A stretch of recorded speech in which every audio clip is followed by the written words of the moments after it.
hiyo. Tumeletewa sheria ya usimamizi wa mapato ya mafuta na gesi. Ina vifungu karibu 30. Ina vifungu vidogo na vipengele vidogo karibu 200. Tunatakiwa tuipitishe leo hadi kufikia tarehe 6. Wabunge gani wenye uwezo gani watakaoelewa wanachopitisha?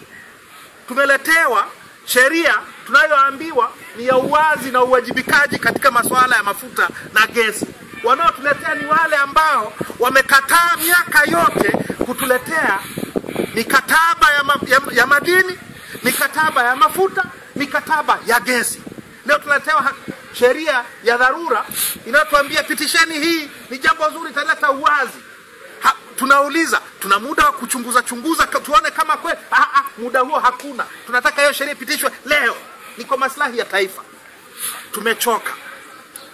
Mwaka 97 tulipitisha sheria 2. Bunge hili tulipitisha sheria iliyofanya marekebisho ya sheria za kodi, iliyofuta kodi zote za makampuni ya madini.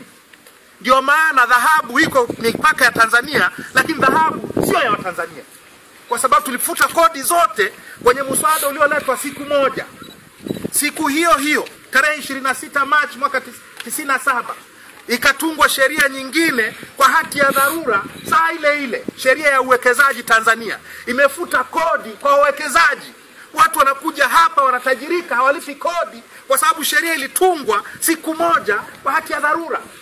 Mwaka 98 ikatungwa sheria ya madini kwa hati ya dharura. Tumeingizwa mjini kwenye madini, wanataka watuingize mjini kwenye mafuta na gesi. Sisi wa upinzani tumesema inatosha, hatutakubali.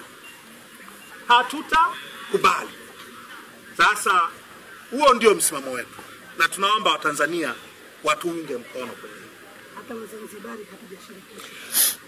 Mwaka jana, nashukuru sana, kwenye bunge la katiba, kwenye katiba inayopendekezwa, wakasema kwamba masuala ya mafuta na gesi wanayaondoa kwenye masuala ya muungano, ili gesi na mafuta yaliyopo kwenye bahari ya Zanzibar yawe ya Wazanzibari, ili mafuta na gesi iliyoko sehemu ya Tanganyika iwe ya Tanganyika.